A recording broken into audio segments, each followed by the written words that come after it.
Hello दोस्तों, मैं हूं प्रिंस और स्वागत करता हूं आपका the 247 class 9th and 10th channel पे।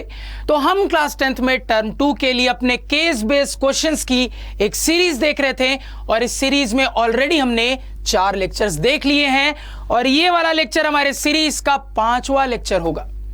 तो एक बार ये रिकॉल कर लेते हैं फटाफट तरीके से कि हमने अपनी सीरीज में अभी तक जो 4 लेक्चर्स देख लिए हैं उन लेक्चर्स में हमने क्या क्या इंपॉर्टेंट सीखा। तो इस सीरीज का जो सबसे पहला लेक्चर था वो एक स्ट्रैटेजी वीडियो था। उस वीडियो में हमने ये सीखा कि दुनिया का कोई भी हमें केस बेस्ड क्वेश्चन दे दिया जाए, उस केस बेस्ड क्वेश्चन को बिल्कुल फटाफट तरीके से, इसके साथ साथ बिल्कुल एक्यूरेट तरीके से सॉल्व करने के लिए क्या क्या स्ट्रैटेजीज हमें फॉलो करनी चाहिए। उसके बाद वाले 2 लेक्चर्स में हमने अपने सर्कल्स चैप्टर के 2 बहुत इंपॉर्टेंट केस बेस्ड क्वेश्चंस को सॉल्व किया। उसके बाद वाले यानी कि अपने सीरीज के 4थे लेक्चर में हमने अपने चैप्टर हाइट एंड डिस्टेंस के एक बहुत इंपॉर्टेंट केस बेस्ड क्वेश्चन को सॉल्व किया। अब इसी को फॉलो अप करते हुए इस लेक्चर में भी अपने चैप्टर हाइट एंड डिस्टेंस के एक बहुत इंपॉर्टेंट केस बेस्ड क्वेश्चन को सॉल्व करेंगे सर। अब इस लेक्चर में भी मैं उसी इंपॉर्टेंट बात को रिपीट करूंगा जो कि अभी तक इस सीरीज के हर लेक्चर से रिपीट करता हुआ आ रहा हूं कि सीरीज में जो आपके शुरुआत के 20 से 25 लेक्चर्स होंगे ये आप लोगों के लिए बहुत ज्यादा इंपॉर्टेंट, बहुत to the power infinity important होने वाले हैं, अल्ट्रा इंपॉर्टेंट होने वाले हैं। क्योंकि इन शुरुआत के लेक्चर्स में हम जितने भी सवाल सेलेक्ट करेंगे ये सारे सवाल सीबीएसई के द्वारा प्रोवाइड किए गए ऑफिशियल क्वेश्चन बैंक के सवाल है। जी हां सर, ये शुरुआत के 20-25 लेक्चर्स में जितने भी सवाल हम सेलेक्ट करेंगे ये सारे सवाल सीबीएसई के द्वारा प्रोवाइड किए गए ऑफिशियल क्वेश्चन बैंक के सवाल है। यानी कि इन सवालों को एज इट इज एग्जाम में पूछे जाने के चांसेस बहुत ज्यादा हाई हो जाते हैं। तो बिना टाइम वेस्ट किए हुए अपने इस लेक्चर की कहानी को शुरू करते हैं। तो केस बेस्ड क्वेश्चन के लिए स्ट्रैटेजी वीडियो में मैंने बहुत अच्छे से आप लोगों को सिखाया था कि दुनिया का कोई भी केस बेस्ड क्वेश्चन हो, मेनली उस सवाल में 3 पार्ट्स आपको मिलेंगे। सबसे पहले स्टोरी वाला पार्ट, उसके बाद फिगर वाला पार्ट जो कि कुछ सवालों में आपको मिल भी सकता है, कुछ सवालों में नहीं भी मिल सकता है, और फाइनली सवालों वाला पार्ट। तो सबसे पहले अपने केस बेस्ड क्वेश्चन के लिए अपना स्टोरी वाला पार्ट देख लेते हैं और जो स्ट्रैटेजीज हमने अपने स्ट्रैटेजी वीडियो में सीखी थी सर उसको अप्लाई करते हैं, सवाल को डिकोड करना स्टार्ट करते हैं। तो ये रहा आपके सवाल का कहानी वाला पार्ट। लगाइए स्ट्रैटेजीज जो सीखी थी। तो यहां पे अगर आप स्ट्रैटेजीज को अप्लाई करोगे तो कह दोगे सर कि इस सवाल में बहुत बड़ी कहानी है और बड़ी कहानी के लिए प्रिंस सर ने यह सिखाया था कि पूरी कहानी को पढ़ने में टाइम बर्बाद बिल्कुल भी नहीं करते। हम कहानी को एक नजर में देख के ये पता करने की कोशिश करते हैं, एक झलक में देख के ये पता करने की कोशिश करते हैं कि कहानी में कहीं पे कोई नंबर है क्या, कहानी में कहीं पे कोई मैथमेटिकल एक्सप्रेशन है क्या, कहानी में कहीं पे कोई मैथमेटिकल इक्वेशन है क्या, कहानी में कहीं पे कोई मैथमेटिकल फॉर्मूला है क्या। अगर इनमें से कुछ भी हमें बड़ी सी कहानी में नहीं दिखता तो तुरंत कहानी को मारते हैं इग्नोर और आगे बढ़ जाते हैं। लेकिन अगर इनमें से कुछ भी हमें अपनी कहानी में मिल जाता है तो उस टारगेट को फोकस करते हैं और ये देखते हैं कि वो इंपॉर्टेंट चीज हमारी कहानी में किस लाइन में लाई कर रहा है। जिस लाइन में वो इंपॉर्टेंट चीज कहानी में लाई करता है उस लाइन को बहुत ध्यान से पढ़ते हैं और उस लाइन की कहानी को समझने की कोशिश करते हैं, क्योंकि इस लाइन के डेटा की जरूरत आगे सवाल को सॉल्व करते वक्त हमें पड़ सकती है सर। तो अपने स्ट्रैटेजी को अप्लाई किया जाए तो यहां पे पूरी कहानी में ढेर सारी इंपॉर्टेंट चीजें हमें दिख रही हैं। शुरुआत से अगर ऑब्जर्व किया जाए तो समझना, सबसे पहले शुरुआत में ही हमें एक इंपॉर्टेंट मैथमेटिकल एक्सप्रेशन दिखा सर, हाइट h, इसको मार्क कर लिया। अगेन कहानी में आगे बढ़े सर तो हमें यहां पे नंबर वाला डेटा दिखा, मार्क कर लिया। अगेन कहानी में आगे बढ़े सर, एंगल वाला डेटा दिखा, मार्क कर लिया। अगेन कहानी में आगे बढ़े सर, एक और नंबर वाला डेटा दिखा, मार्क कर लिया। तो जो इंपॉर्टेंट चीजें अपनी बड़ी कहानी में हम फोकस करते हैं, जो भी ऐसी इंपॉर्टेंट चीजें देखी उसको कहानी में मार्क कर लिया। अब ये देखते हैं सर कि ये जो इंपॉर्टेंट चीजें हैं ये किस लाइनों में लाई कर रही हैं। तो देखो यहां पे, यहां शुरुआत से शुरू किया जाए तो मुझे दिख रहा है कि ये वाली जो इंपॉर्टेंट चीज है सर, ये वाली जो इंपॉर्टेंट चीज है सर, ये इस वाले लाइन में लाई कर रही है। अगेन मुझे दिख रहा है सर कि ये वाला जो नंबर का डेटा है ये भी इसी वाले लाइन में लाई कर रहा है। इससे ये क्लियर है कि अपने कहानी में इस वाले पार्ट को अच्छे से पढ़ेंगे और इस वाले पार्ट की कहानी को अच्छे से समझेंगे। अब आगे बढ़ते हैं। जैसे ही आगे बढ़े सर, तो ये जो काम की चीज है ये इस वाले लाइन में लाई कर रही है सर।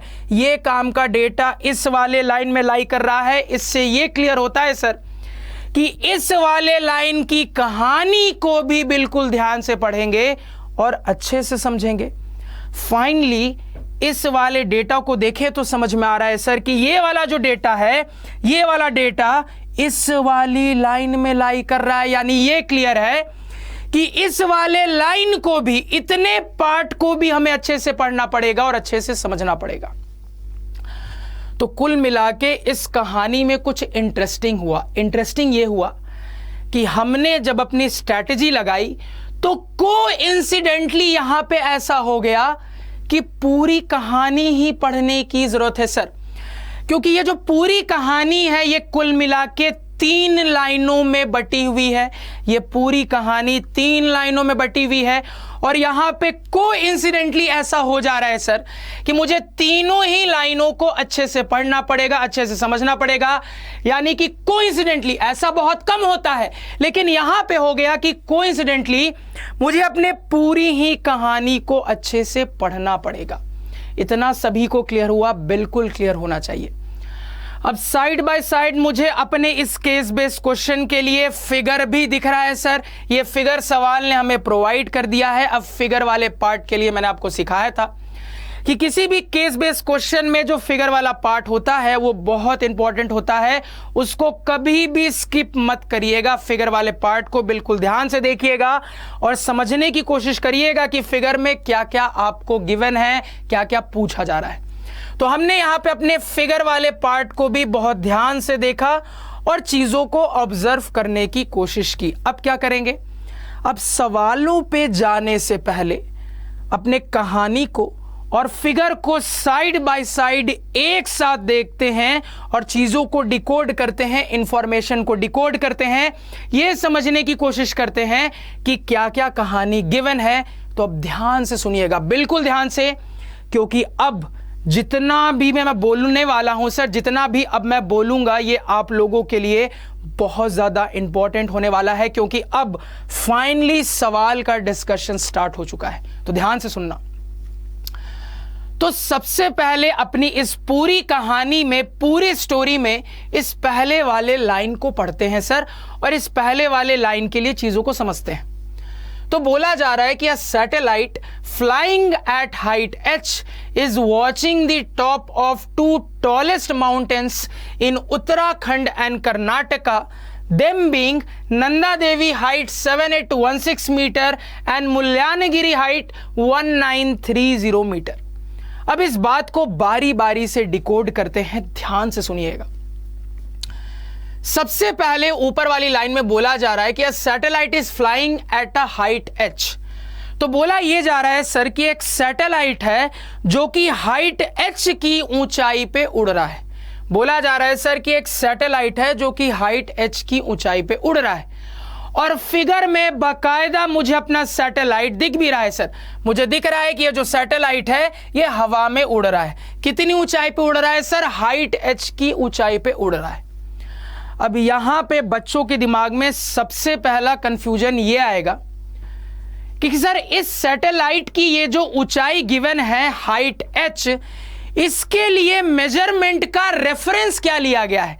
यानी कि इस हाइट h के बारे में जो बात हो रही है सर, इस हाइट को किस रेफरेंस से मेजर किया जा रहा है ये तो सवाल ने बताया ही नहीं, सवाल ने क्लियर ही नहीं किया है सर कि यहां से हाइट h है, कि यहां से हाइट h है, कि जमीन से हाइट h है, कहां से हाइट h की ऊंचाई पे है, ये तो क्लियर ही नहीं किया गया है सर।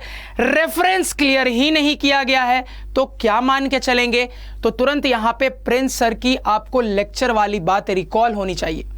प्रिंस सर ने सिखाया था कि हाइट एंड डिस्टेंस का कोई भी सवाल हो जहां पे किसी चीज के हाइट के बारे में बात हो और रेफरेंस आपको नहीं बताया जाए तो उस सिचुएशन में डिफॉल्ट तरीके से ये मान के चलते हैं, ये अज्यूम करके चलते हैं कि वो जो हाइट है वो ग्राउंड लेवल को रेफरेंस मानते हुए मेजर की गई है।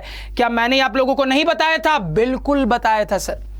तो बिल्कुल उसी टाइप की सिचुएशन है, बस इतना बोला जा रहा है कि सैटेलाइट हाइट h की ऊंचाई पे है, रेफरेंस क्या है ये बताया ही नहीं गया।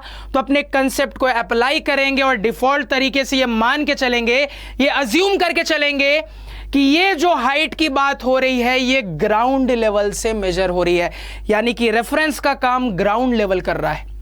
तो फिगर में मुझे बहुत क्लियरली दिख रहा है सर कि ये रहा ग्राउंड लेवल, यहीं से सैटेलाइट के हाइट h पे बात हो रही है सर, यानी कि यही वाली हाइट h है सर मेरी, इसको मार्क कर लेते हैं। तो फिलहाल के लिए फिगर में हमने मार्क कर लिया कि यही वाली जो हाइट है सर यही हाइट h है। इतना समझने में कोई दुविधा किसी को बिल्कुल नहीं होनी चाहिए। अब आगे बढ़ते हैं, एक और इंटरेस्टिंग चीज को समझते हैं। आगे क्या बात हो रही है सर? तो आगे जाके इस सवाल के लैंग्वेज में दो अलग अलग स्टेट्स उत्तराखंड और कर्नाटका में लाई करने वाले माउंटेन्स नंदा देवी और मुल्यानगिरी पे बात हो रही है। अब सवाल ने यहां पे स्पेसिफाई करके नहीं बताया है कि उत्तराखंड में नंदा देवी होता है या मुल्यानगिरी होता है। अगेन स्पेसिफाई करके नहीं बताया गया है कि कर्नाटका में नंदा देवी है कि मुल्यानगिरी है। अब आप यहां पे कहोगे ठीक है सर, स्पेसिफाई करके नहीं बताया कि कौन से स्टेट में क्या है, लेकिन क्या फर्क पड़ता है सर? आप कह सकते हो क्या फर्क पड़ता है?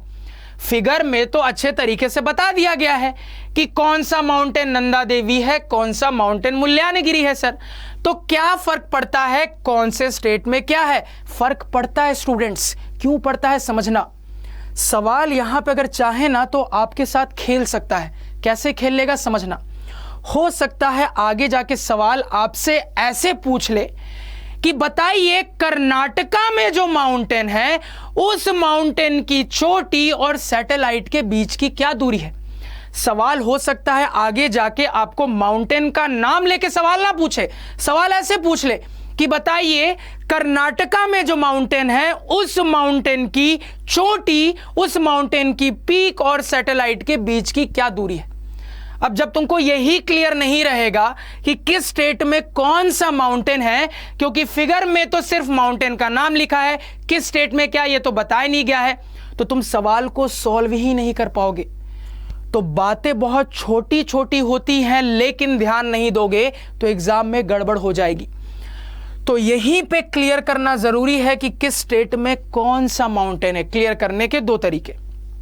अगर आपने अच्छे से एसएसटी पढ़ी है तो वहां पे नंदा देवी के बारे में बहुत अच्छे से पढ़ा होगा और आपने ये पढ़ा होगा सर कि उत्तराखंड में हमारा माउंटेन नंदा देवी होता है, इसी तरीके से कर्नाटका में हमारा माउंटेन मुल्यानगिरी होता है। अब यहां पे बच्चे कह सकते हैं सर भूल गए, नहीं याद है किस स्टेट में क्या है, तब क्या करेंगे? तो मैथमेटिक्स आपके साथ है। कैसे साथ है? तो याद करिए अगेन, अपने लेक्चर्स में कई बार मैंने आप लोगों को एक बहुत इंपॉर्टेंट बात बताई है कि जब किसी लाइन को पढ़ोगे ना तो आपको ऐसा लगेगा कि रेस्पेक्टिवली की कमी है। तो अगर आपको किसी लाइन को पढ़ के ऐसा लगता है कि रेस्पेक्टिवली की कमी है तो उस सिचुएशन में भी हम ये मान के चलते हैं कि रेस्पेक्टिवली है और रेस्पेक्टिवली मानते हुए चीजों को डिकोड कर लेते हैं। क्या मैंने आपको ऐसा नहीं सिखाया था? बिल्कुल सिखाया था सर। तो क्या इस पहली लाइन में ऐसी सिचुएशन आपको नहीं लग रही कि रेस्पेक्टिवली लिखा होना चाहिए था? बिल्कुल लग रही है सर।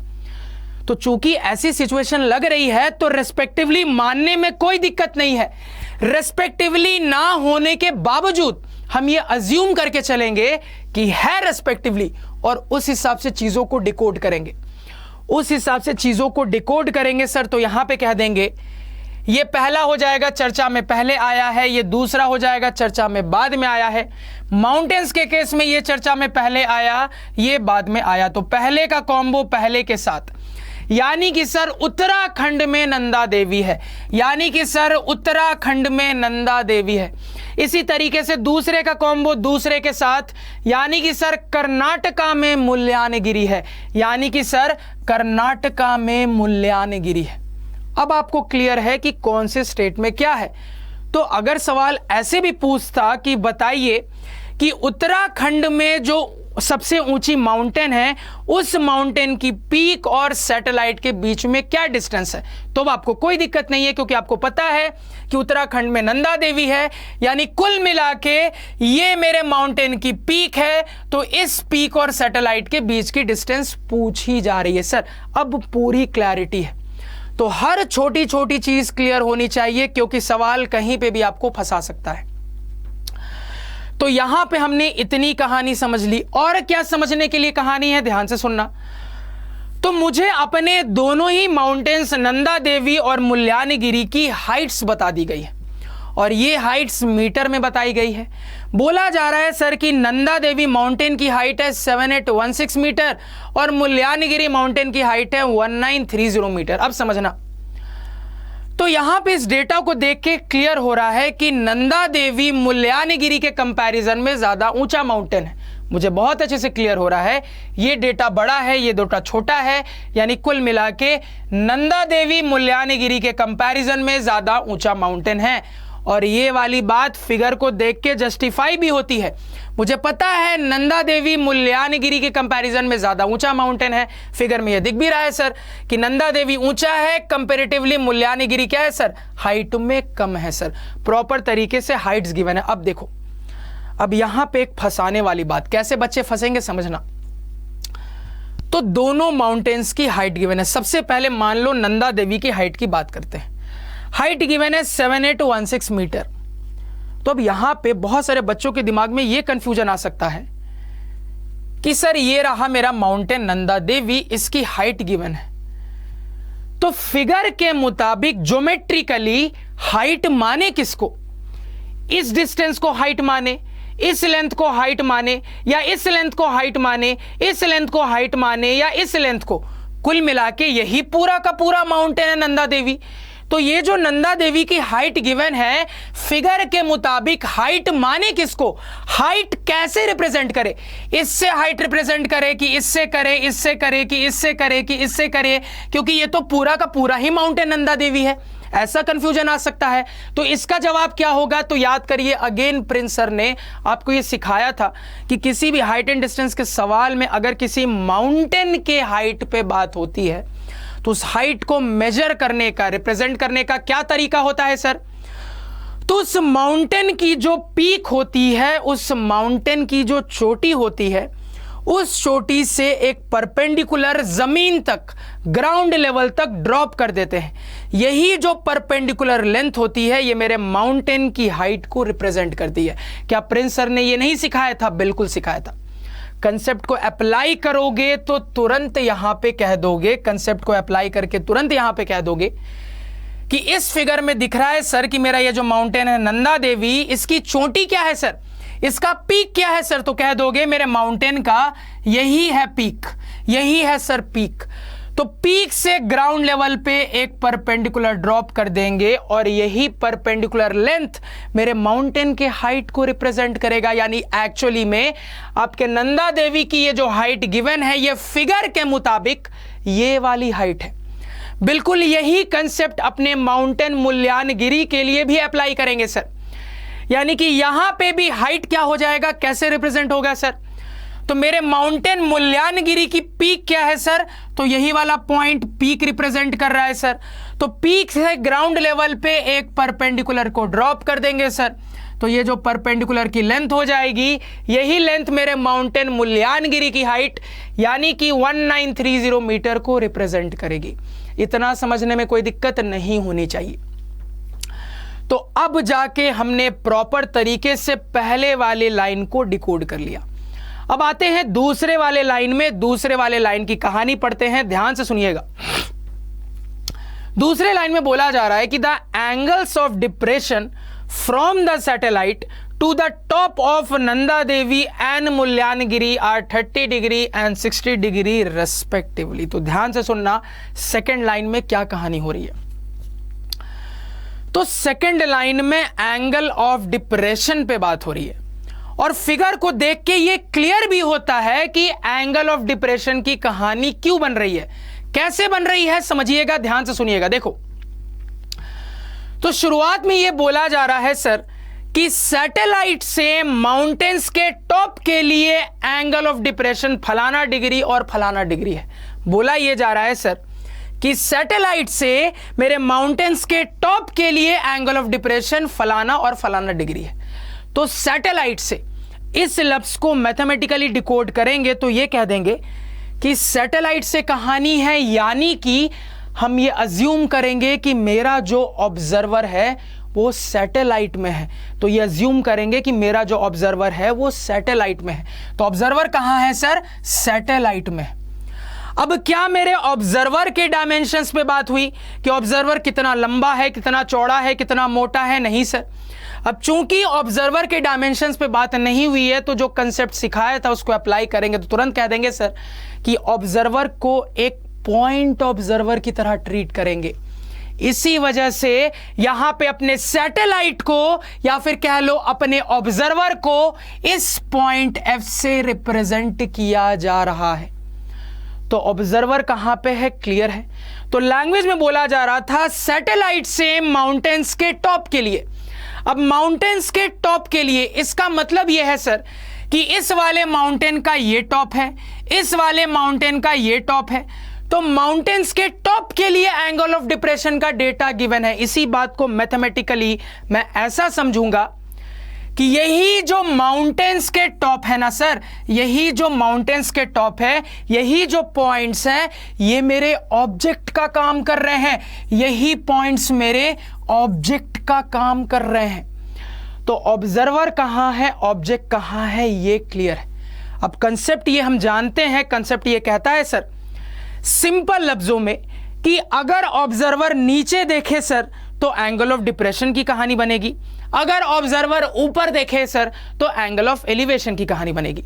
अब आपका ऑब्जर्वर यहां है और ऑब्जर्वर क्या देखेगा? ऑब्जेक्ट को देखेगा। तो अगर ऑब्जर्वर नीचे ऑब्जेक्ट को देखेगा तो नीचे देख रहा है ना सर, तो नीचे देखता है तो क्या बनता है? एंगल ऑफ डिप्रेशन बनता है।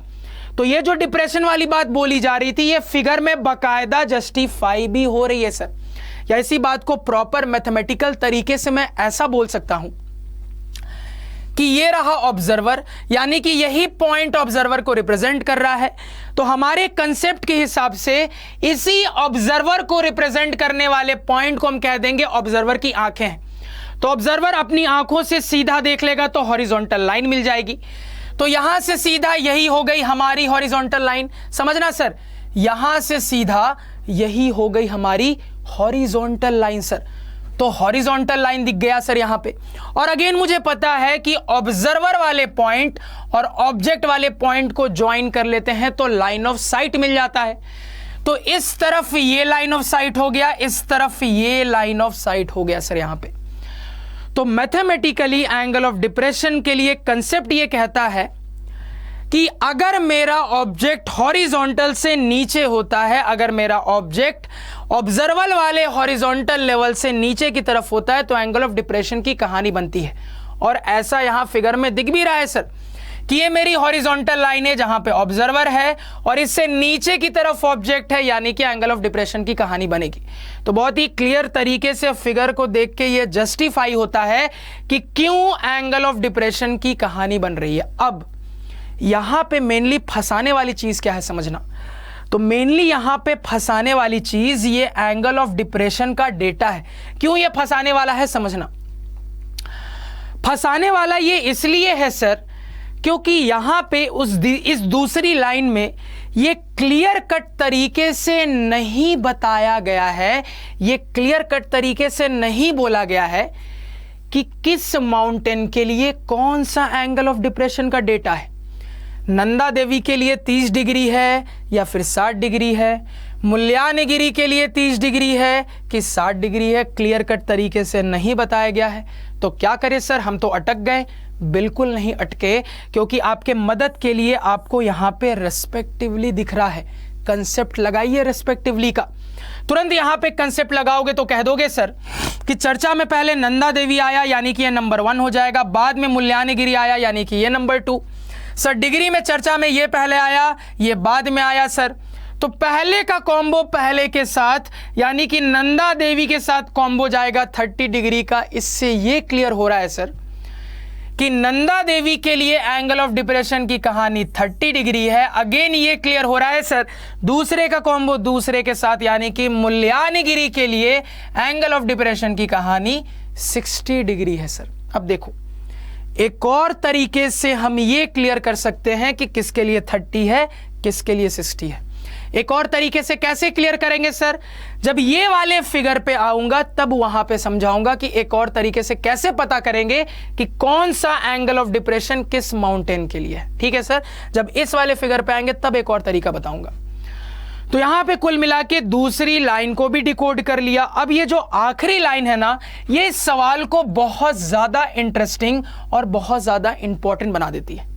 तो इस आखिरी लाइन को डिस्कस करने से पहले एक डिस्क्लेमर दे रहा हूं, डिस्क्लेमर ध्यान से सुनना।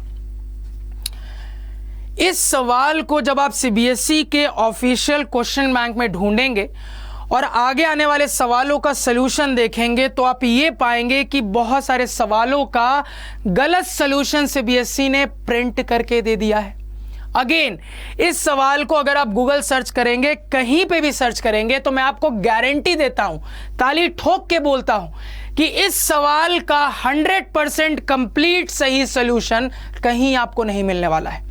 यानी कि प्रिंस सर अभी जो सलूशन बताएंगे वो 100% एक्यूरेट होगा। इसी वजह से बोल रहा हूं कि मैं ये जो सलूशन बता रहा हूं बहुत इंपॉर्टेंट होने वाला है। मेरे अलावा कहीं पे भी सलूशन तुम ढूंढ लो, मैं आपको गारंटी देता हूं सर कि अभी तक इस सवाल पे जितने भी वीडियोस बन गए या कहीं पे भी कोई भी डेटा है, कहीं पे भी कंप्लीट सही सलूशन आपको नहीं मिलेगा।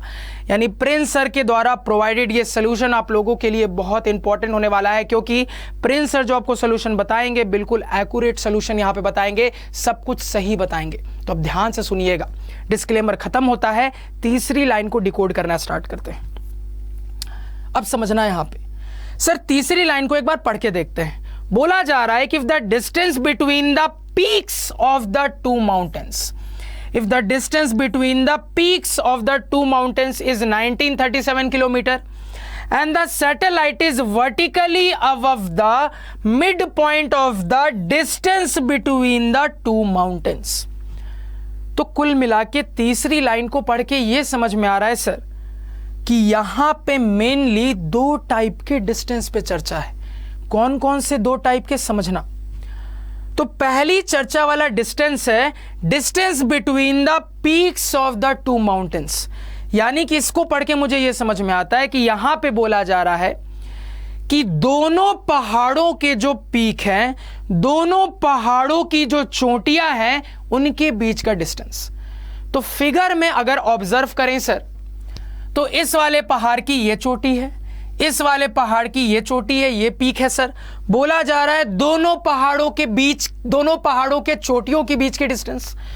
तो दोनों पहाड़ों के चोटियों के बीच के डिस्टेंस को कैसे रिप्रेजेंट करोगे सर? तो कह दोगे दोनों पीक्स को, दोनों चोटियों को एक स्ट्रेट लाइन से ज्वाइन कर देंगे, यही मेरे दोनों पहाड़ों के चोटियों के बीच की डिस्टेंस होगी। तो दोनों पहाड़ों के पीक्स के बीच की डिस्टेंस, दोनों पहाड़ों के चोटियों के बीच की डिस्टेंस क्या होगी, ये हमने हाईलाइट कर लिया। अब देखो आगे जाके जो डिस्टेंस पे बात हो रही है, वहां पे बोला जा रहा है distance between the two mountains. यानी कि यहां पे बोला जा रहा था कि दोनों पहाड़ों के चोटियों के बीच की डिस्टेंस, जबकि यहां पे बोला जा रहा है दोनों पहाड़ों के बीच की डिस्टेंस। यहां पे छोटी वोटी पे बात नहीं हो रही है, यहां पे सिंपली बोला जा रहा है दोनों पहाड़ों के बीच के डिस्टेंस। अब मुद्दा यह है सर कि दोनों पहाड़ों के बीच के डिस्टेंस को कैसे रिप्रेजेंट करेंगे, समझना बात को। कह दोगे सर ये एक पहाड़ है इतना चौड़ा, ये दूसरा पहाड़ है इतना चौड़ा, तो मुझे दोनों पहाड़ों के बीच की डिस्टेंस, दोनों पहाड़ों के बीच की दूरी पता करनी है। कैसे पता करेंगे सर? क्या मैं अपने दोनों पहाड़ों के बीच की दूरी को इस तरीके से रिप्रेजेंट करूंगा कि इस पहाड़ के लिए इस एंड को कंसीडर कर लूं, इस पहाड़ के लिए इस एंड को कंसीडर कर लूं और इस लेंथ को बोल दूं दोनों पहाड़ों के बीच की डिस्टेंस, या फिर इस पहाड़ के लिए ये लेंथ कंसीडर कर लूं, इस पहाड़ के लिए ये कर लूं और इस डिस्टेंस को बोल दूं दोनों पहाड़ों के बीच की डिस्टेंस, या फिर इस पहाड़ के लिए ये ले लूं, इस पहाड़ के लिए ये ले लूं और ये कह दूं ये है मेरे दोनों पहाड़ों के बीच की डिस्टेंस, या फिर इस पहाड़ के लिए ये ले लूं, इस पहाड़ के लिए ये ले लूं और ये बोल दूं ये है मेरे दोनों पहाड़ों के बीच की डिस्टेंस, या फिर इस पहाड़ के लिए ये ले लूं, इस पहाड़ के लिए ये ले लूं और इसको बोल दूं ये है मेरे दोनों पहाड़ों के बीच की डिस्टेंस। तो बड़ा कंफ्यूजन है सर, दोनों पहाड़ों के बीच की डिस्टेंस को आखिर रिप्रेजेंट किया कैसे जाए? अब देखो, इस कंफ्यूजन का भी जवाब मैं ऑलरेडी अपने लेक्चर्स में क्लियर कर चुका हूं। कैसे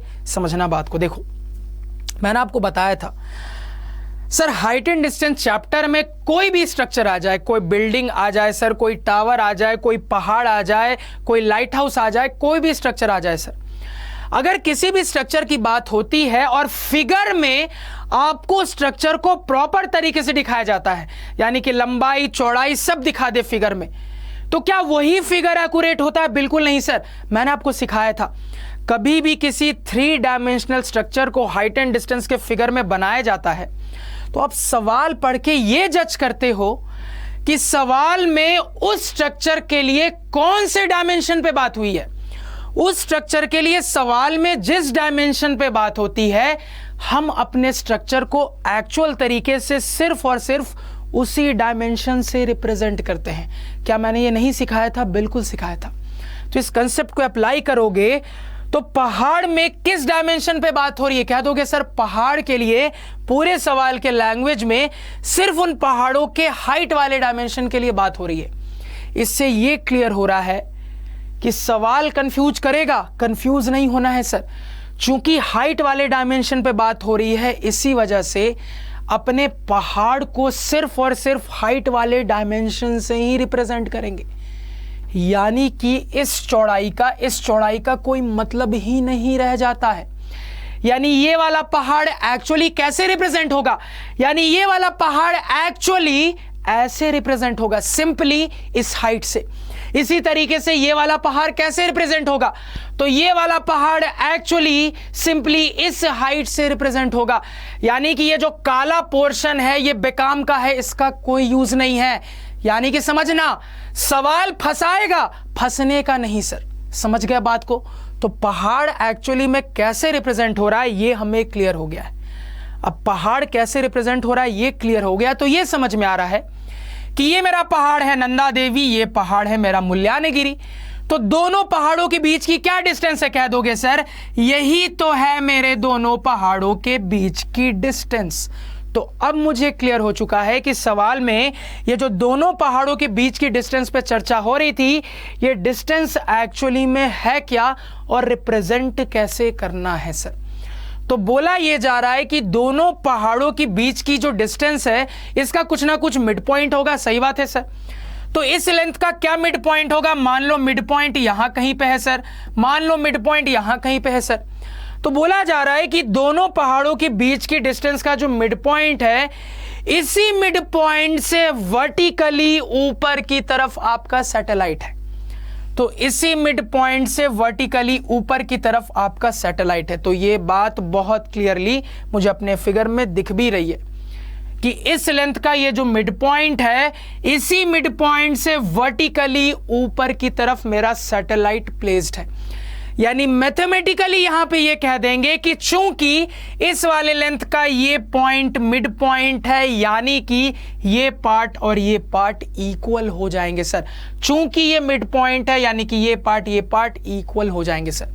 तो इतना समझने में किसी को कोई दिक्कत क्या नहीं होनी चाहिए। अब देखो, अब ये जो कहानी समझी है इसको बिल्कुल प्रॉपर तरीके से एक प्रॉपर डायग्राम में चेंज कर देते हैं। तो भाई इस प्रॉपर डायग्राम को समझना, ग्राउंड लेवल था सर, ग्राउंड लेवल यहां पे बना लिया। अब ग्राउंड लेवल पे पहाड़ बनाना है सर। नंदा देवी ऊंचा है, मुल्यानगिरी नीचा है। और अभी हमने सीख लिया कि अपने पहाड़ों को सिंपली हाइट वाले डायमेंशन से रिप्रेजेंट करना है। तो ये मेरा नंदा देवी पहाड़ हो गया, ये मेरा मुल्यानगिरी पहाड़ हो गया सर। ठीक है, अब देखो उसके बाद क्या है सर, सैटेलाइट हवा में है। कहां पे है? तो सैटेलाइट इस तरीके से इस पॉइंट से रिप्रेजेंट हो रहा था, पॉइंट एफ सैटेलाइट बना लिया सर। यहीं पे मेरा ऑब्जर्वर है, यहीं पे ऑब्जर्वर की आंखें हैं। यहां से सीधा देख लेगा तो ये वाला हॉरिजॉन्टल मिल जाएगा। तो हॉरिजॉन्टल क्या है, ये दिख रहा है। इस पहाड़ की ये चोटी है, इस पहाड़ की ये चोटी है। तो सर ऑब्जर्वर और ऑब्जेक्ट को ज्वाइन कर देंगे, लाइन ऑफ साइट मिल जाएगा। यानी कि इस तरफ ये लाइन ऑफ साइट है, इस तरफ ये लाइन ऑफ साइट है सर। अगेन यहां से परपेंडिकुलर ड्रॉप कर देंगे तो ये मेरे सैटेलाइट की हाइट ग्राउंड लेवल से रिप्रेजेंट कर देगा सर। यहां पे अगेन यहां पे समझना बात को सर, यहां पे कौन से एक डिस्टेंस पे बात हुई थी? तो दोनों पहाड़ों के बीच की चोटी की डिस्टेंस, दोनों पहाड़ों के चोटियों के बीच की डिस्टेंस, दोनों पहाड़ों के पीक्स के बीच की डिस्टेंस। तो इस पहाड़ के लिए ये पीक, इस पहाड़ के लिए ये पीक, इनके बीच के डिस्टेंस कैसे रिप्रेजेंट करेंगे सर? ऐसे कर लेंगे, इनकी बीच के डिस्टेंस को रिप्रेजेंट। थोड़ा अच्छे तरीके से ड्रॉ कर लेते हैं। लाइन टेढ़ी बन गई सर, कोई बात नहीं, होता है। प्रिंस सर से कई बार ऐसा हो जाता है, सीधी लाइन प्रिंस सर को बनाने में दिक्कत जाती है। लेकिन एक दिन जरूर ऐसा आएगा जब प्रिंस सर एक बार में फटाफट ढेर सारी सीधी लाइन बना पाएंगे। तो दोनों पहाड़ों के पीक्स के बीच की डिस्टेंस ये वाली लेंथ हो जाएगी, इसको हमने रिप्रेजेंट कर लिया है सर। ठीक है, दोनों पहाड़ों के बीच की डिस्टेंस क्या हो जाएगी? ये हो जाएगी दोनों पहाड़ों के बीच की डिस्टेंस। यानी कि इस पहाड़ का ये बेस हो जाएगा, ये फुट हो जाएगा। इस पहाड़ का ये बेस हो जाएगा, ये फुट हो जाएगा सर। और दोनों पहाड़ों के बीच के डिस्टेंस का मतलब हो जाएगा दोनों पहाड़ों के फुट के बीच के डिस्टेंस, जो कि ये वाली लेंथ हो जाएगी। यानी कि फिगर के मुताबिक ds। अगेन सर इसका मिड पॉइंट ये है और यहीं से वर्टिकली ऊपर की तरफ मेरा सैटेलाइट है। अब चूंकि ये मिड पॉइंट है तो ये लेंथ इसके बराबर, इसको भी मार्क कर लेते हैं सर। ये लेंथ इसके बराबर, इसको भी मार्क करके लिख लिया है सर। अब यहां पे एक और इंटरेस्टिंग चीज समझना, सवाल ने आपकी मदद करने के लिए इधर से ये वाली लाइन और इधर से ये वाली लाइन ड्रॉ करके दे दिया। सवाल अगर चाहता तो इन लाइनों को बिना ड्रॉ किए भी आपको फिगर दे सकता था। तो अगर बिना ड्रॉ किए भी फिगर देता तो आपको दिक्कत नहीं होनी चाहिए थी। क्यों दिक्कत नहीं होनी चाहिए थी? इसलिए नहीं होनी चाहिए थी सर क्योंकि इस फिगर को देख के आपको रिकॉल होना चाहिए कि प्रिंस सर ने इस टाइप के फिगर की एनालिसिस पहले सिखाई थी। और एनालिसिस में आगे बढ़ने के लिए हम यहां के टॉप से इस पे एक परपेंडिकुलर ड्रॉप करते हैं और अगेन यहां के टॉप से भी इस पे एक परपेंडिकुलर ड्रॉप करते हैं। पुरानी यादें रिकॉल करिए, कुछ याद आ रहा है क्या? प्रिंस सर ने ऐसा नहीं सिखाया था कि इस टाइप के फिगर को जब एनालाइज करना होता है तो यहां से भी इस पे एक परपेंडिकुलर, यहां से भी इस पे एक परपेंडिकुलर ड्रॉप करते हैं। क्यों करते हैं? ताकि वर्क करने के लिए राइट एंगल ट्रायंगल मिल पाए सर। अब यहां पे मेरे पास वर्क करने के लिए राइट एंगल ट्रायंगल दिख रहे हैं सर यहां पे। तो अगर ये लाइनें सवाल बना के नहीं भी देता तो भी हमने जो सीखा है उससे हम खुद से भी बना सकते थे। तो ये परपेंडिकुलर्स हम खुद से भी ड्रॉ कर सकते थे अगर सवाल ड्रॉ करके नहीं देता। यहां पे तो सवाल आपके लिए आसान कर दिया गया है, खुद ही ड्रॉ करके इन ग्रीन लाइनों को दे दिया गया है सर। ठीक, तो यहां पे अब जो भी डेटा है ना उसको बड़े आराम से अच्छे से एक एक करके अब रिप्रेजेंट करते हैं। तो रिप्रेजेंट करने के लिए मान लो ब्लू कलर का इस्तेमाल करते हैं, ध्यान से सुनना। तो satellite flying at a height h, satellite ground level से h हाइट पे है सर। तो यही मेरा हाइट h है, इसको रिप्रेजेंट कर लेते हैं। यही मेरा हाइट h हो जाएगा, रिप्रेजेंट कर लिया सर। और क्या डेटा है?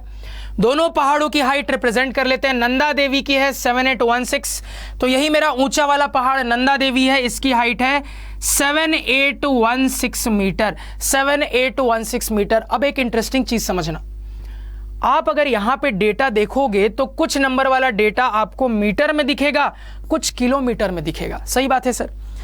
तो गलती करने से बचने का तरीका यह है कि पूरा जो ये लेंथ वाला डेटा है ना उसको एक ही यूनिट में शुरुआत से ही रखिए। या तो शुरुआत से ही सब कुछ किलोमीटर में रखिए या तो शुरुआत से ही सब कुछ मीटर में रखिए सर। अब कहोगे कि किलोमीटर में रखें कि मीटर में रखें, कैसे डिसाइड करेंगे? तो सवाल देख लेते हैं, सवाल से पता चलेगा किस डेटा पे वर्क करना है। तो एक झलक देख ले सवाल की, किलोमीटर किलोमीटर किलोमीटर लाइन से दिख गया। इससे यह समझ में आ रहा है कि आगे के सवाल की यूनिट किलोमीटर होने वाली है, तो पहले से ही सब कुछ किलोमीटर में रखेंगे। तो इस मीटर वाले डेटा को किलोमीटर में बदलेंगे तो क्या करेंगे सर, 1000 से डिवाइड कर लेंगे। 1000 से डिवाइड करेंगे तो 7816 मीटर बन जाएगा, 7.816 किलोमीटर। यह बन जाएगा सर 7.816 किलोमीटर सर। इसी तरीके से ये मुल्यानगिरी के हाइट वाला डेटा किलोमीटर में इतना बटे 1000, 0 से 0 गया, यानी कि 1.93 किलोमीटर। तो ये बन गया सर 1.93 किलोमीटर। इसको भी यहां पे रिप्रेजेंट कर लिया सर। इतना समझने में कोई दिक्कत नहीं होनी चाहिए। और क्या डेटा रिप्रेजेंट करना है सर, तो एंगल ऑफ डिप्रेशन का डेटा अब समझना है। यहां पे देखो सर, ये रहा हॉरिजॉन्टल, ठीक है। इसके बाद नंदा देवी के लिए ये लाइन ऑफ साइट है सर। तो एंगल ऑफ डिप्रेशन क्या होता है, हॉरिजॉन्टल और लाइन ऑफ साइट के बीच का एंगल। तो हॉरिजॉन्टल लाइन ऑफ साइट के बीच का यही तो एंगल हो जाएगा सर। इसी तरीके से मुल्यानगिरी के लिए बात की जाए तो हॉरिजॉन्टल तो यही सेम लाइन रहेगी, लेकिन अब लाइन ऑफ साइट ये हो जाएगा सर। तो एंगल ऑफ डिप्रेशन क्या होता है, हॉरिजॉन्टल और लाइन ऑफ साइट के बीच का एंगल, यानी इस सिचुएशन के लिए ये मेरा हो जाएगा एंगल ऑफ डिप्रेशन। ठीक है सर, अब समझना यहां पे। तो यहां पे हमने एक मेथड से डिसाइड कर लिया था कि किसके लिए कौन सा एंगल है। तो हमने जो डिसाइड किया था उसके हिसाब से नंदा देवी के लिए 30 डिग्री था सर, और मुल्यानगिरी के लिए 60 डिग्री था सर। मार्क कर लिया। अब याद करिए, मैंने आपको बताया था एक और तरीके से डिसाइड कर सकते थे। देखो एक और तरीके से कैसे लॉजिक से डिसाइड कर सकते थे। देखो समझना यहां पे सर, इस डायग्राम को अगर मैं थोड़ा सा अलग तरीके से यहां पे बनाऊं, थोड़ा सा अलग तरीके से अगर इसी सेम डायग्राम को मैं यहां पे बनाऊं सर, तो मेरे पास यहां पे कुछ ऐसी सिचुएशन बन रही है सर। समझना है यहां पे, अगर मैं इसी डायग्राम को थोड़ा सा अलग तरीके से बनाऊं सर, तो ऐसी सिचुएशन बन रही है, एक ये एंगल, एक ये एंगल। अब खुद देख के बताइए, अपने आंखों का इस्तेमाल करिए कि देखने में इन दोनों में से कौन सा एंगल बड़ा लग रहा है, कौन सा छोटा लग रहा है। तो कह दोगे सर ये कम खुला हुआ है यानी कि ये छोटा लग रहा है, ये ज्यादा खुला हुआ एंगल सर यानी कि ये बड़ा लग रहा है। तो अगर ये बड़ा लग रहा है तो यही बड़े वाला डेटा को रखेगा। अब दोनों में बड़ा डेटा कौन है, 60 है, यानी ये 60, ये छोटा लग रहा है यानी कि ये 30। तो अगर आप चाहते तो बिना रेस्पेक्टिवली के भी यहां पे लॉजिक लगा के फिगर को ऑब्जर्व करके पता कर सकते थे कि कौन 30 होगा, कौन 60 होगा। समझ में आया कि नहीं, बिल्कुल आना चाहिए सर। तो इस एंगल वाले डेटा को भी हमने यहां पे रिप्रेजेंट करके लिख लिया है सर।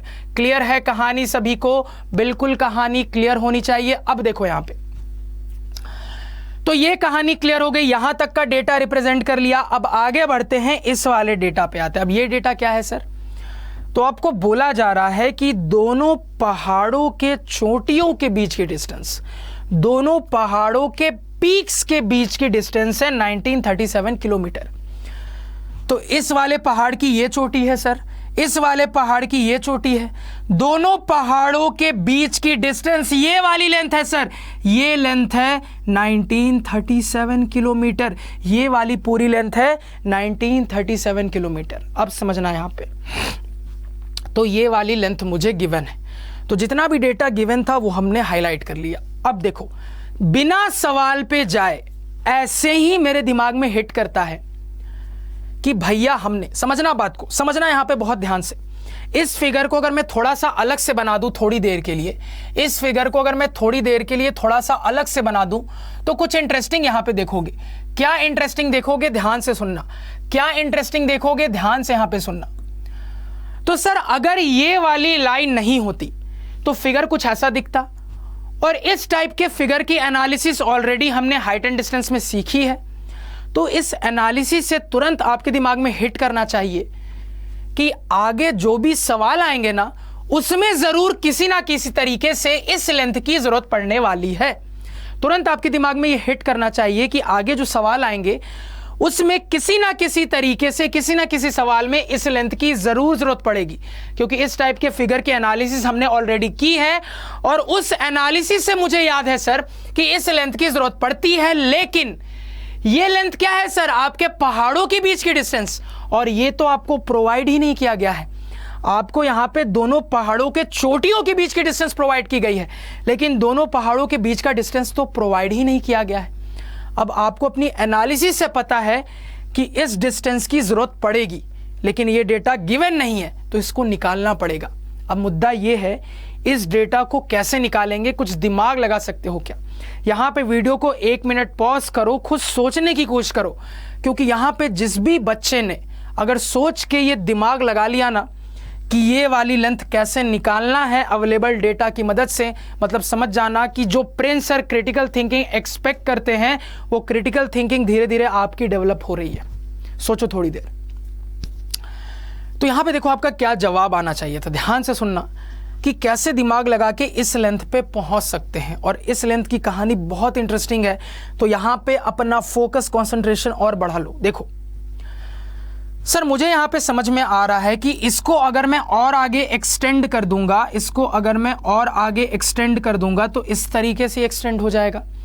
अब मुझे एक राइट एंगल ट्रायंगल मिल रहा है। मुझे क्या हो रहा है सर? एक राइट एंगल ट्रायंगल मिल रहा है। अब इस राइट एंगल ट्रायंगल में मुझे ये पता है, और ये जो लेंथ है यही तो इसके बराबर है, यानी ये लेंथ निकाल लेंगे राइट एंगल ट्रायंगल में तो ये भी निकल गया सर। अब समझना, ये लेंथ निकालने के लिए राइट एंगल ट्रायंगल में या तो मुझे कोई एंगल पता चल जाए या कोई और साइड पता चल जाए। अब तुरंत आपका अगेन दिमाग चलना चाहिए कि सर अपने राइट एंगल ट्रायंगल में ना इस वाली लेंथ को निकाला जा सकता है। कैसे निकलेगा? इजी है सर। ये टोटल हाइट में ये वाली हाइट घटा दोगे तो ये नहीं निकल के आ जाएगा, बिल्कुल आ जाएगा। देखिए सर कितना आ जाएगा, तो 7.816 माइनस 1.930, देखते हैं सर कितना आ रहा है। तो ये हो गया 6 सर, 11 माइनस 3 8 हो गया, ये आपका बन गया 7, 17 माइनस 9 कितना हो जाएगा सर? 8 हो जाएगा, ये बन गया 6, 6 माइनस 1 5, यानी कि 5.886 यूनिट क्या होगी? किलोमीटर। तो ये लेंथ है 5.886 किलोमीटर सर। अब समझना यहां पे, तो इस राइट एंगल ट्रायंगल में हमें 3 में से 2 साइड्स पता है, तो क्या ये तीसरा वाला नहीं निकाल लेंगे? बिल्कुल इजीली निकाल लेंगे सर पाइथागोरस थ्योरम से। अब देखो यहां पे क्या बवंडर मच रहा है, देखो यहां पे ध्यान से सुनना। तो यहां पे अब कहानी कुछ यूं है सर कि जब पाइथागोरस लगाइएगा ना तो आप तबाह हो जाइएगा। आपका पाइथागोरस का वैल्यू ही निकालने में 3 घंटे निकल जाएंगे। कैसे? देखो यहां पे, तो यहां पे थोड़ा सा दिमाग लगाओ। ये वाली लेंथ क्या हो जाएगी? डेटा पुटिंग करो, स्क्वायर रूट के अंदर ये आपका हो जाएगा सर 1937 का स्क्वायर माइनस 5.886 का स्क्वायर। अब खुद सोच के बताइए, बिना कैलकुलेटर के इसको निकालोगे तो 3 घंटे नहीं लगेंगे क्या? बिल्कुल लगेंगे। चलो मान लो तुमने किसी तरीके से बहुत कम टाइम में निकाल भी लिया, तो पता है कितना आंसर आएगा? ये आंसर आएगा, ध्यान से देखना, ये आंसर आएगा 1936.99 किलोमीटर। तो आप कहोगे सर बड़ा अजीब आंसर है। ये आंसर ऑलमोस्ट 1937 के बराबर है। 1936.99 का क्या मतलब है? 1937 ही, यानी इसी आंसर को नियर अबाउट में क्या बोल सकता हूं? 1937 किलोमीटर बोल सकता हूं। तो ऐसा कैसे हो गया सर कि ये लेंथ ऑलमोस्ट बराबर आ गई 1937 किलोमीटर? समझ रहे हो सर, ऐसा कैसे हो गया? आपके दिमाग में बड़ा कंफ्यूजन आ रहा है, तो यहां पे सब कुछ क्लियर करूंगा, चिंता ना करो। प्रिंस सर कुछ भी बिना रीजन के नहीं बताते, ध्यान से सुनना। देखो, तो आपको पता था कि इस लेंथ की जरूरत पड़ेगी, तो जब दिमाग लगाया सर तो ये लेंथ इसके बराबर है, ये हमने निकाल लिया, यानी ये 1937 है तो ये भी हो जाएगा 1937 किलोमीटर। ठीक है सर, ये भी हो जाएगा यहां से यहां तक आपका 1937 किलोमीटर। समझना सर, यहां पे ध्यान से सुनना, यहां पे कहानी को बिल्कुल ध्यान से सुनिएगा सर, कहीं पे भी आपका कंसंट्रेशन जाना नहीं चाहिए, वरना आगे समझ में आना बंद हो जाएगा। तो ये लेंथ आ गई सर 1937 किलोमीटर। अब देखो, अब आप कहोगे सर कि ऐसे निकालेंगे, पहले तो दिमाग में ये डाउट है सर, पहला डाउट ये है कि ये ऑलमोस्ट इसके बराबर कैसे आ गया राइट एंगल ट्रायंगल में, पहला डाउट। अब दूसरा दिमाग में डाउट ये है सर कि 3 घंटे में तो सारे सवाल सॉल्व करने हैं, 3 घंटे हम सिर्फ इस कैलकुलेशन को नहीं दे सकते, तो क्या इसी डेटा को निकालने का कोई दूसरा तरीका है सर? क्या दूसरे तरीके से निकाल सकते हैं? तो कहोगे सर हाँ सोच सकते हैं। सोच ऐसे सकते हैं कि इस वाले राइट एंगल ट्रायंगल के 3 में से 2 साइड्स मुझे पता है, तो मैं क्या कर लेता हूं, कोई एक्यूट एंगल थीटा निकाल लेता हूं।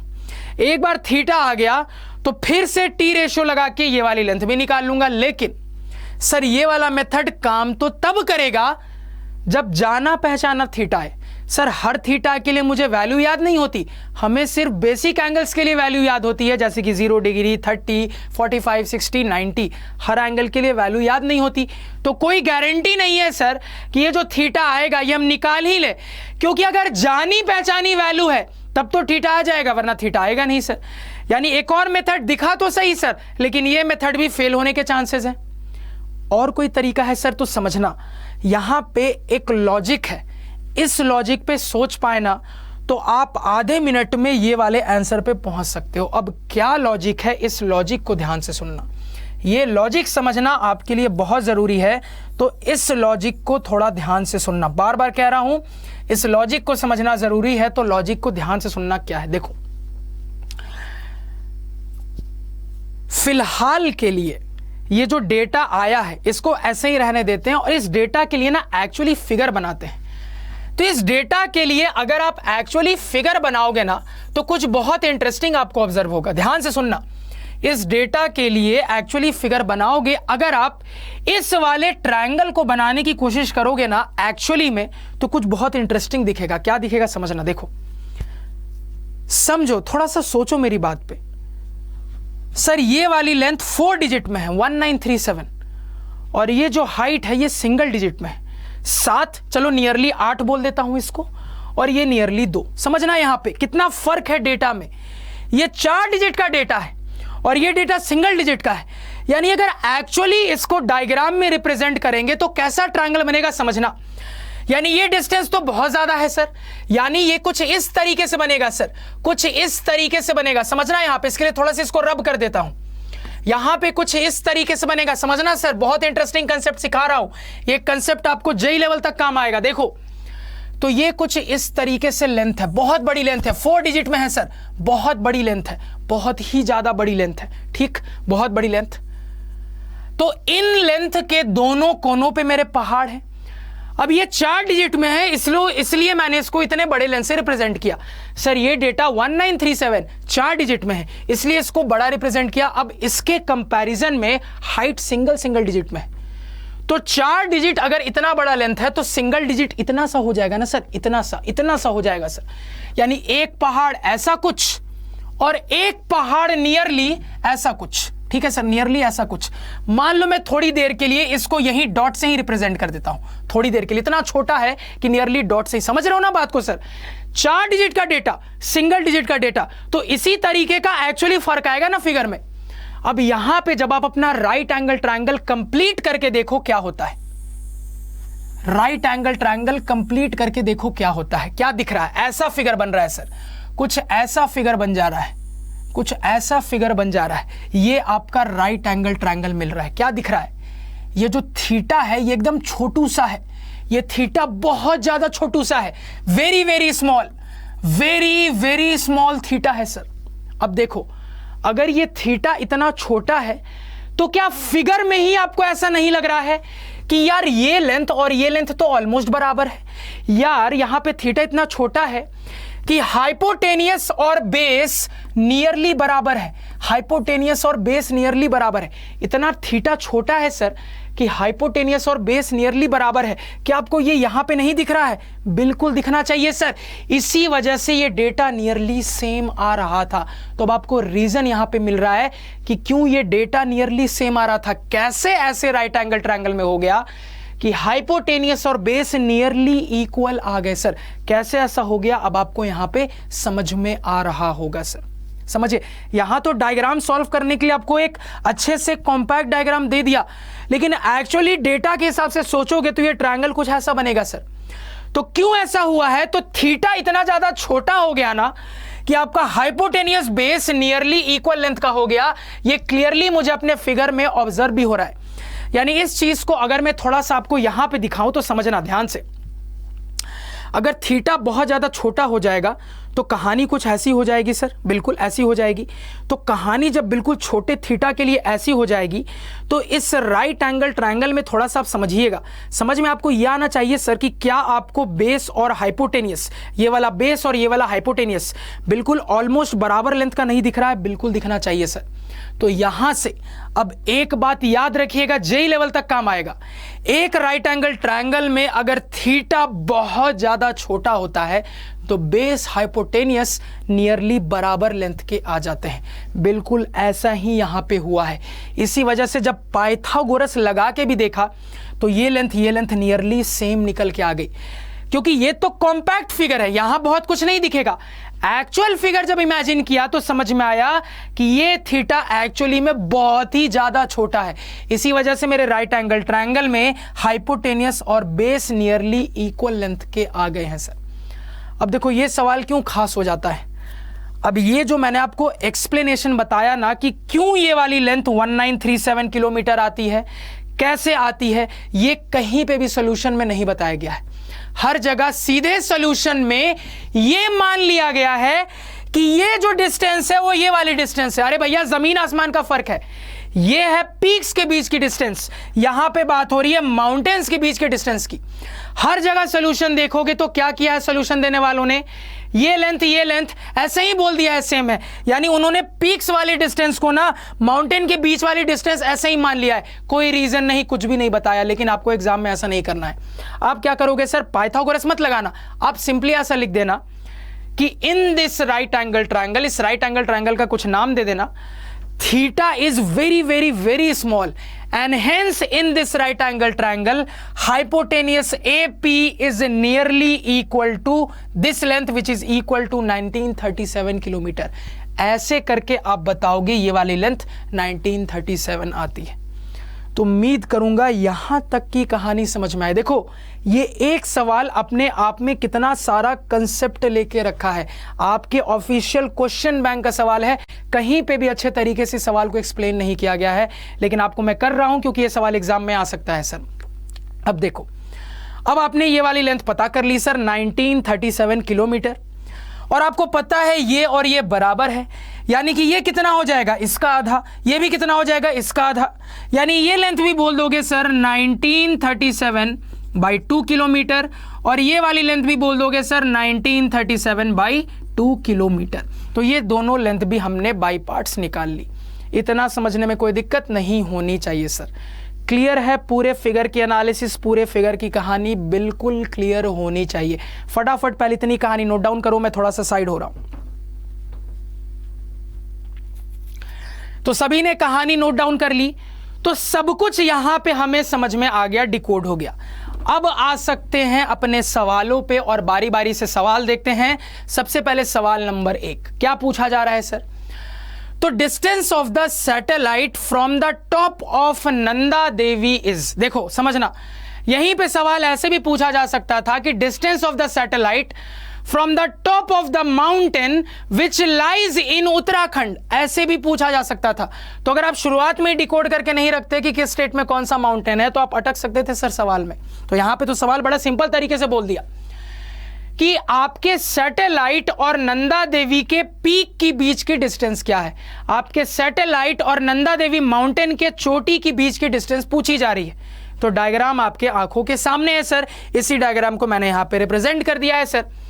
तो ये रही मेरे नंदा देवी की पीक, ये रही मेरा सैटेलाइट, दोनों के बीच की यही रही सर डिस्टेंस, यानी इसी डिस्टेंस AF को कैलकुलेट करना है।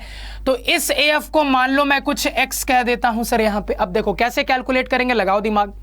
तो तुरंत कह दोगे सर कि मेरा जो टारगेट है ये इस राइट एंगल ट्रायंगल में लाई कर रहा है, यानी कि इस राइट एंगल ट्रायंगल को एनालाइज करेंगे। एनालाइज करते हैं सर, समझना है यहां पे।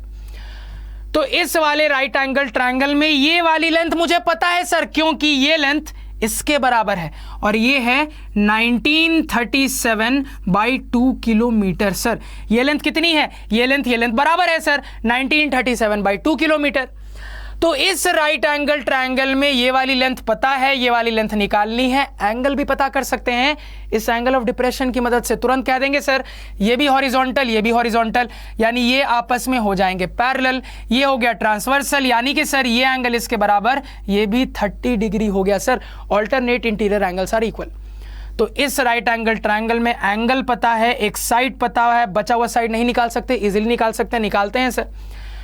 तो यहां पे क्या करेंगे सर, कौन सा टी रेशियो इस्तेमाल करेंगे, लगाओ दिमाग। तो थीटा के सामने वाला ये हो गया परपेंडिकुलर, ये हो गया बेस, ये हाइपोटेनियस। तो सिचुएशन के हिसाब से बेस और हाइपोटेनियस को कनेक्ट करना है।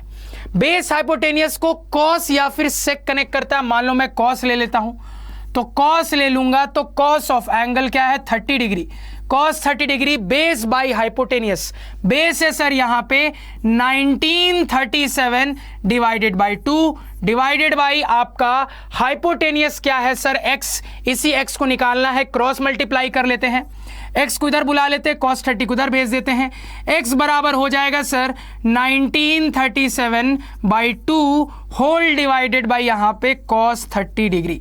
सिंप्लीफाई करेंगे सर तो 1937 बाई 2 डिवाइडेड बाई cos 30 यानी कि डिवाइडेड बाई sin 60 यानी कि डिवाइडेड बाई √3/2, डिवाइडेड बाई √3/2 यानी कि इंटू 2/√3। तो 2 से 2 गया, ये आ रहा है सर 1937 बाई √3। तो यहां पे डिनोमिनेटर में इरैशनल नंबर है, रैशनलाइज करेंगे, ऊपर नीचे √3 से मल्टीप्लाई करेंगे। तो 1937 √3 डिवाइडेड बाय √3 इंटू √3 यानी कि √3 का स्क्वायर 3। इतना यूनिट क्या हो जाएगा सर, यूनिट किलोमीटर हो जाएगा सर। इतना किलोमीटर आंसर हो जाएगा। तो x कितना निकल के आया है, x आ रहा है सर 1937 √3 डिवाइडेड बाय 3 किलोमीटर।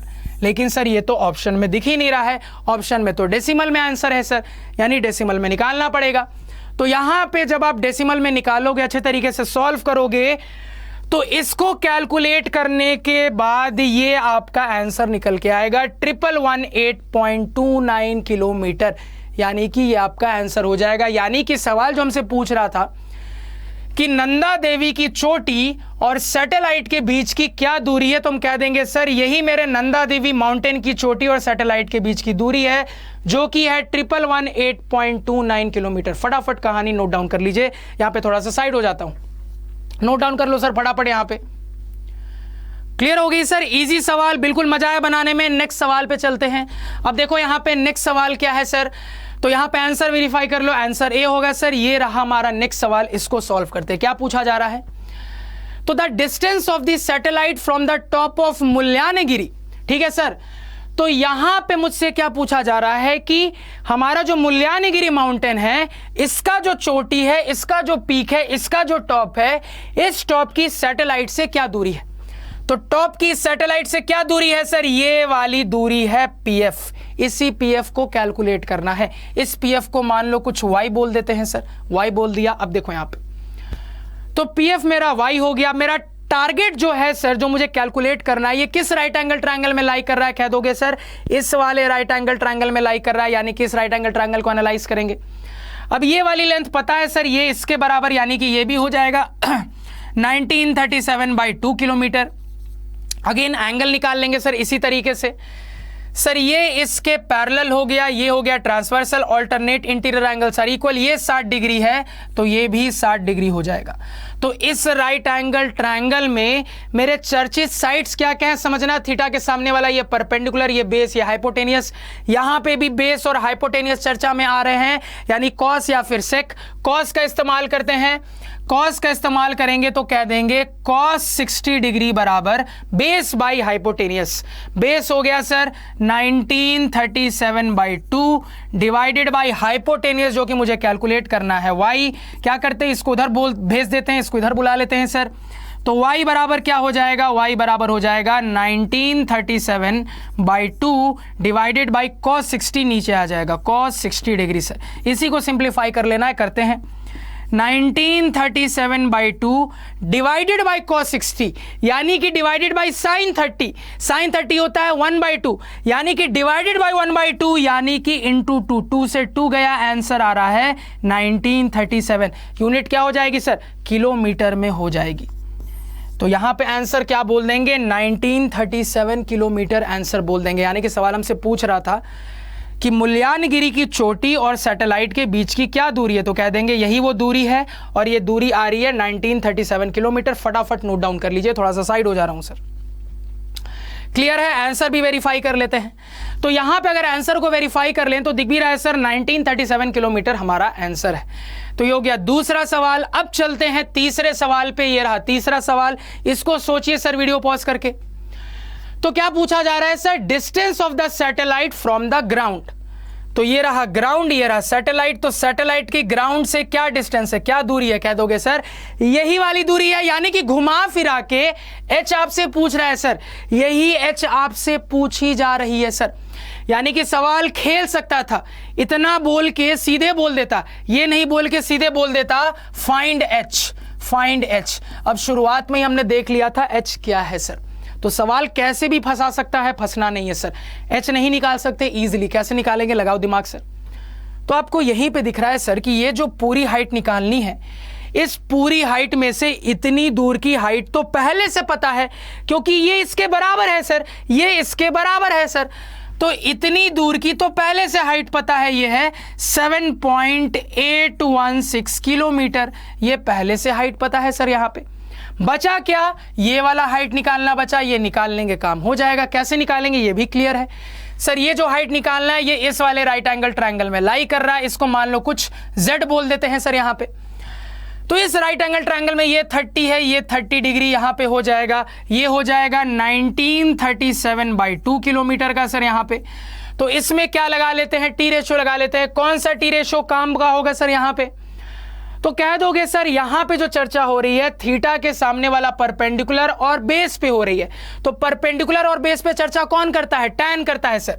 तो टैन या फिर कॉट, मान लो मैं टैन का इस्तेमाल करता हूं, तो टैन 30 डिग्री बराबर क्या हो जाएगा? टैन थीटा बराबर परपेंडिकुलर बाई बेस, जो कि है 1937/2 किलोमीटर। यहां पे z निकालना है, इस क्या करेंगे सर? क्रॉस मल्टीप्लाई, z बराबर यहां पे टैन 30 डिग्री इंटू 1937/2 किलोमीटर कर देंगे सर। यहां पे टैन 30 कितना होता है सर? 1/√3 होता है, इतना इंटू 1937/2 हो जाएगा सर।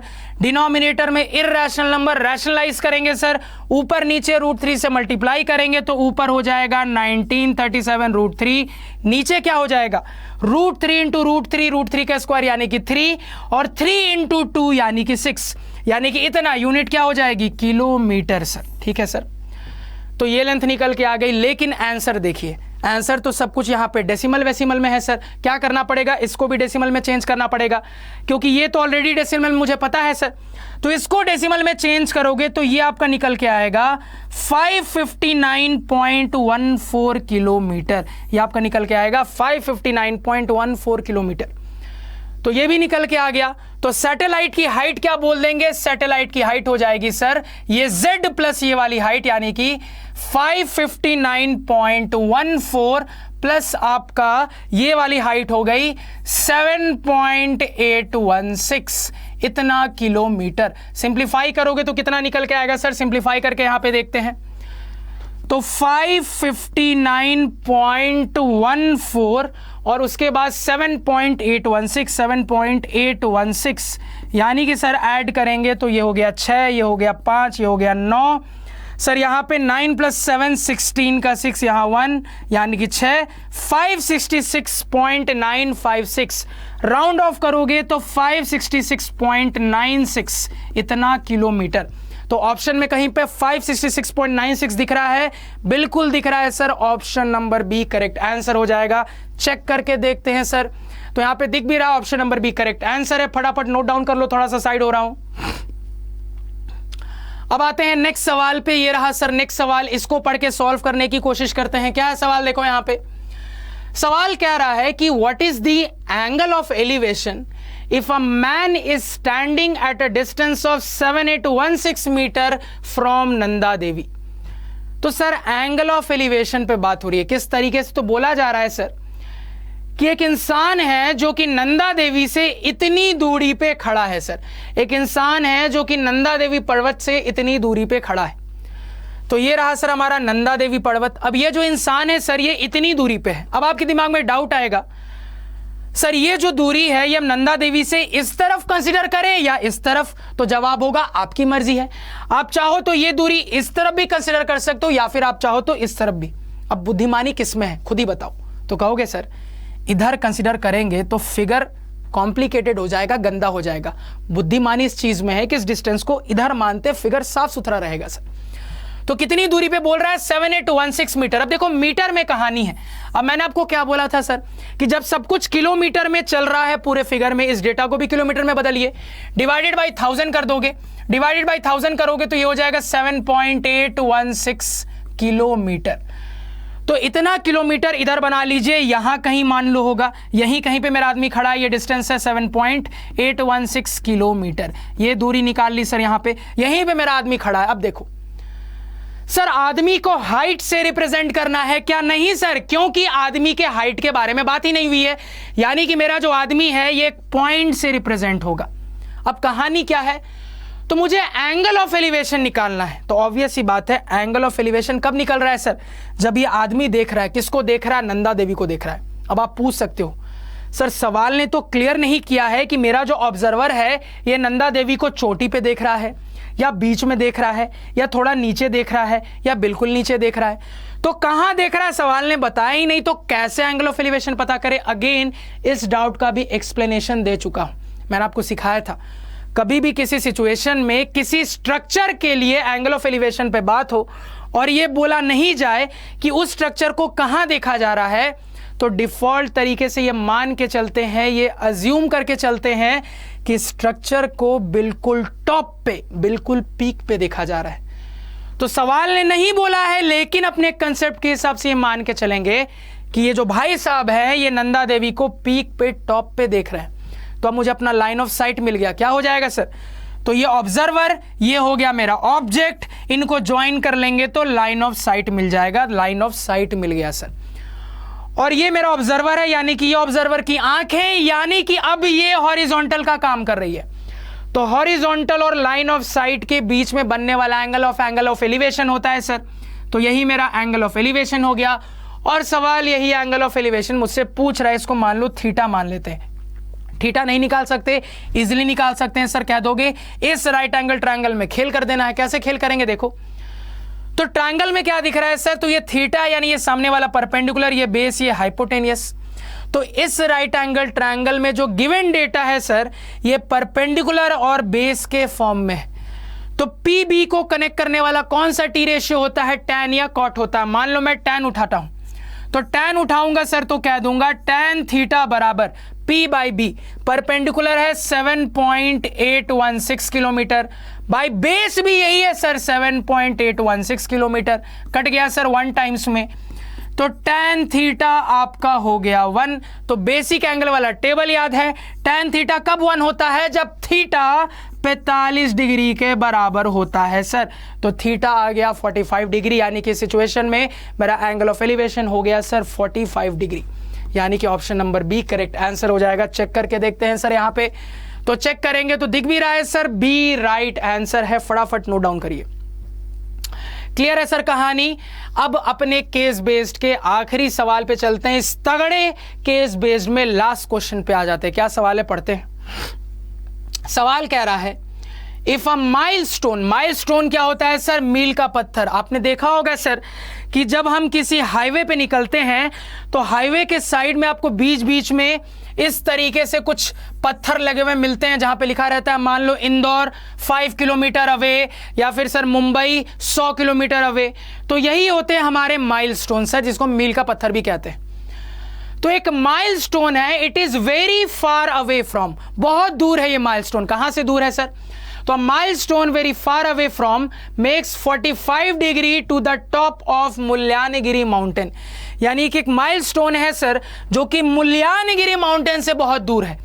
और ये इस तरीके से प्लेस्ड है कि ये जो माइलस्टोन है सर, ये मुल्यानगिरी माउंटेन के टॉप के साथ 45 डिग्री का एंगल बना रहा है।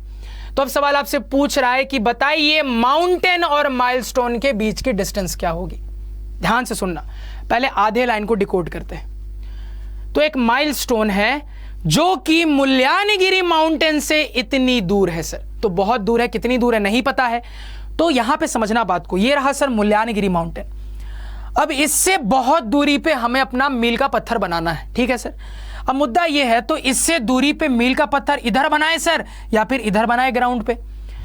तो कॉमन सेंस की बात है सर, बनाने का तो हम कहीं पे भी बना सकते हैं, इधर भी या फिर इधर भी, लेकिन अगर इधर बनाएंगे तो फिगर कॉम्प्लिकेटेड हो जाएगा। बुद्धिमानी क्या होगी सर, इस तरफ बनाते हैं। तो मैं रैंडमली मान लेता हूं कि मेरा ये जो मील का पत्थर है ये यहां कहीं काफी दूरी पे है मुल्यानगिरी माउंटेन से। अब मेरे मील के पत्थर के डायमेंशन के बारे में कुछ बताया गया क्या कि मेरा मील का पत्थर इतना ऊंचा है, इतना चौड़ा है? नहीं सर, यानी मील का पत्थर एक पॉइंट की तरह ट्रीट होगा सर। तो ये मेरा माइलस्टोन हो गया जो कि एक पॉइंट की तरह ट्रीट होगा।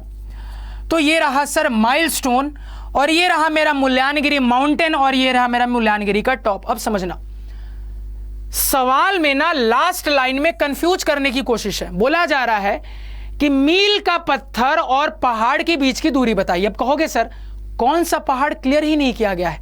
नंदा देवी से दूरी पूछ रहा है कि मुल्यानगिरी से पूछ रहा है दूरी, ये क्लियर ही नहीं किया गया है। ये वाली दूरी पूछ रहा है कि ये वाली दूरी पूछ रहा है सर, क्लियर ही नहीं किया गया है। कैसे निकालेंगे सर? तो समझना बात को, कैसे निकालेंगे यहां पे ध्यान से सुनना। तो कौन सा पहाड़ है, क्लियर नहीं है। अब चूंकि ये क्लियर नहीं है तो इंग्लिश का कंसेप्ट लगाइए, इसके पिछली वाली लाइन को पढ़िए। अब पिछली वाली लाइन यानी कि इस वाली लाइन में कौन से पहाड़ पे चर्चा मिली, मुल्यानगिरी पे चर्चा मिली। तो इंग्लिश के कंसेप्ट से कह देंगे, इंग्लिश के कंसेप्ट से ये समझ में आ रहा है कि यहां पे जिस माउंटेन की बात हुई है ये एक्चुअली में मुल्यानगिरी ही है। यानी कि सवाल हमसे ये पूछ रहा है इनडायरेक्ट तरीके से कि मेरे मुल्यानगिरी माउंटेन और माइलस्टोन के बीच की क्या दूरी है। मेरे मुल्यानगिरी माउंटेन और माइलस्टोन के बीच की क्या दूरी है, ये पूछा जा रहा है सर। तो यही वो दूरी है सर, मेरे मुल्यानगिरी माउंटेन और माइलस्टोन के बीच की, इसको कैलकुलेट करना है। अब देखो यहां पे क्या बोला जा रहा है, तो बोला ये जा रहा है कि जो मील का पत्थर है ये मुल्यानगिरी माउंटेन के टॉप के साथ 45 डिग्री बना रहा है। तो ये मील का पत्थर, ये मेरे पहाड़ का टॉप, तो इसको ज्वाइन कर लेंगे सर। तो यहां पे यही वाला एंगल तो गिवन है 45 डिग्री है, क्योंकि सवाल बोल रहा है कि मेरा जो मील का पत्थर है ये मेरे मुल्यानगिरी माउंटेन के टॉप के साथ 45 डिग्री बना रहा है, यानी कि यही एंगल हो गया 45 डिग्री सर। तो यहां पे हमें बहुत क्लियरली एक राइट एंगल ट्रायंगल मिल चुका है, जहां पे ये वाली हाइट पता है, इस वाले लेंथ को कैलकुलेट करना है। नहीं कर सकते हैं क्या? इजीली कर सकते हैं। मान लो इस लेंथ को कुछ p कह देते हैं। कैसे करेंगे सर, यहां पे समझना। तो इस राइट एंगल ट्रायंगल में किन साइड्स पे चर्चा हो रही है, तो थीटा के सामने वाला ये परपेंडिकुलर हो गया, ये बेस तो कह दोगे सर कि बेस और परपेंडिकुलर पे चर्चा हो रही है। तो बेस और परपेंडिकुलर पे बात करने वाला कौन सा टी रेशियो होता है, टैन या फिर कॉट।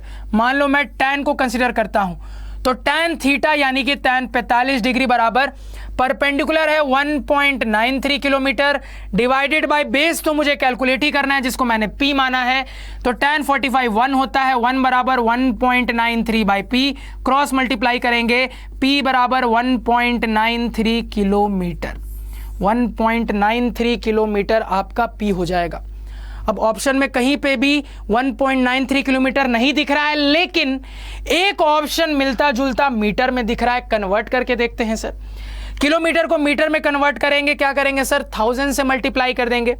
तो 1000 से मल्टीप्लाई करेंगे तो ये आ जाएगा सर 1.93 यानी कि इतना डिवाइडेड बाई 100 इंटू 1000। तो 20 से 20 गया, ये आ रहा है 1930 मीटर सर। तो हमारे माइलस्टोन की मुल्यानगिरी से डिस्टेंस निकल के आ चुकी है 1930 मीटर, यानी कि option number C correct answer हो जाएगा सर। इसको समझने में कोई दिक्कत बिल्कुल भी नहीं होनी चाहिए। फटाफट नोट डाउन करो, थोड़ा सा साइड हो जा रहा हूं। ठीक है सर, तो एक बहुत तगड़ा केस बेस्ड क्वेश्चन, मतलब इस सवाल के लिए मैं ये कह सकता हूं कि अभी तक जो हमने अपनी सीरीज में जितने भी केस बेस्ड क्वेश्चन देखे हैं उन सब में ये सारे केस बेस्ड क्वेश्चन का डैडी है। मतलब इसमें सीखने लायक, अप्लाई करने लायक बहुत सारे कंसेप्ट थे, बहुत सारा दिमाग लगाना पड़ा है, यानी कि एक बहुत अच्छा सवाल है, इसलिए मैंने टाइम लेके अच्छे से पूरे सवाल की कहानी समझाई है। एक बार आंसर भी वेरीफाई कर लेते हैं, दिख भी रहा है सर, यही आंसर है। तो इसके साथ फुल एंड फाइनल तरीके से मैं कह सकता हूं कि सवाल की कहानी होती है खत्म। तो मैं उम्मीद करूंगा जो भी पढ़ाया बहुत अच्छे से क्लियर है, कहीं कोई डाउट नहीं है। अगर आपको लग रहा है कहीं कोई भी डाउट है सर, तो लेक्चर को उस पॉइंट पे दोबारा से देखें, आपका डाउट गारंटी देता हूं क्लियर हो जाएगा। अगर उसके बाद भी नहीं होता तो प्रिंस सर है ना, आप कमेंट सेक्शन में जरूर बताएं वीडियो के, आपका जो भी डाउट होगा उसको मैं फ्री होने पे तुरंत रिप्लाई बैक करने की कोशिश करता हूं सर। तो इसी तरीके से अड्डा 247 class 9th and 10th channel पे जुड़े रहें। अगर आपको मैथ्स पढ़ना है प्रिंस सर से, या बायो पढ़ना है शिप्रा मैडम से, और भी बहुत सारे अच्छे टीचर से पढ़ के देखिए, मजा आएगा। तो इस लेक्चर को यहीं पे एंड करते हैं। अब आपको नेक्स्ट सेशन के बारे में बता देता हूं सर। तो कल अगेन आपका लाइव होगा। लाइव की जो टाइमिंग होगी ये मोस्ट प्रोबेबली आप मान के चलना 6:30 बजे रखूंगा, थोड़ा सा पहले 6:30 बजे रखूंगा सर लाइव की टाइमिंग। और इसी वीक में 1 से 2 दिन आप मान के चलो, कल परसों में आपका नया चैप्टर का भी लेक्चर आना स्टार्ट हो जाएगा। तो इस लेक्चर की कहानी को यहीं पे एंड करते हैं। उम्मीद करूंगा सब क्लियर है। तो मिलते हैं नेक्स्ट लेक्चर में, तब तक के लिए साइनिंग ऑफ। Thank you.